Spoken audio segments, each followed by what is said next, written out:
Hey, good afternoon. I wanted to spend a few minutes this afternoon talking about the concept of a psychological mirror and how reflections of ourselves come back to us from the world around us. The simplest example that I can think of is if you and I went to a sporting event and you went and sat on the home side of the stands and I went and sat on the visiting side of the stands, and you rooted for the home team and I rooted for the visitors. We could watch that game and have two dramatically different perceptions of what happened and how we felt about it based on who we were rooting for. And the idea of the outcome of that and how we felt about it is a reflection of who we are as individuals. And so if I was rooting for the visiting team and may have been disappointed because they lost, that is my person, my being reflected back to me through the events of the game. If you rooted for the winning team, you would have a different, maybe some excitement or joy from the winning team, the home team winning, that would be dramatically different because of what's being reflected back to you about who you are.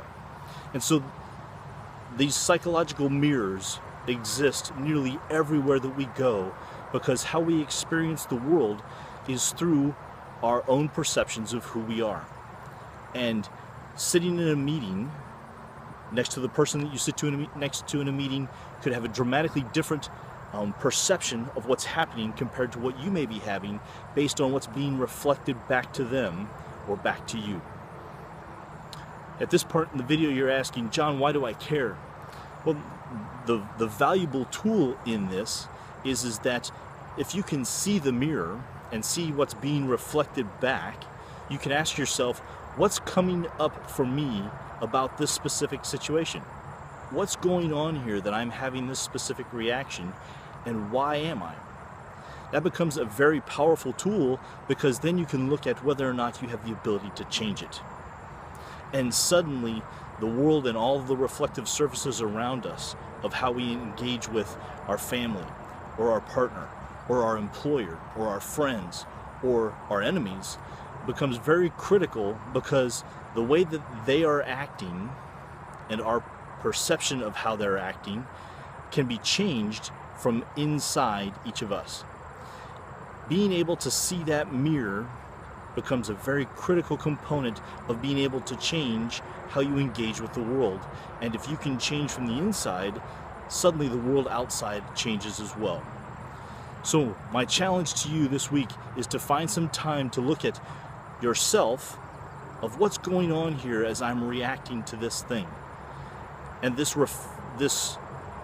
idea of a reflective surface, of I am being reflected back in this interaction. If a person cuts me off in traffic, I get to choose whether or not I'm agitated or angry or upset, or take a deep breath and let it go. Those are two very dramatically different reflections of the same event. Take some time this week. Be aware of what's going on inside of you. What's going on for me? How is this a mirror of who I am? And is it who I want to be? As always, I hope that you are able to find meaning and purpose in what you do this week.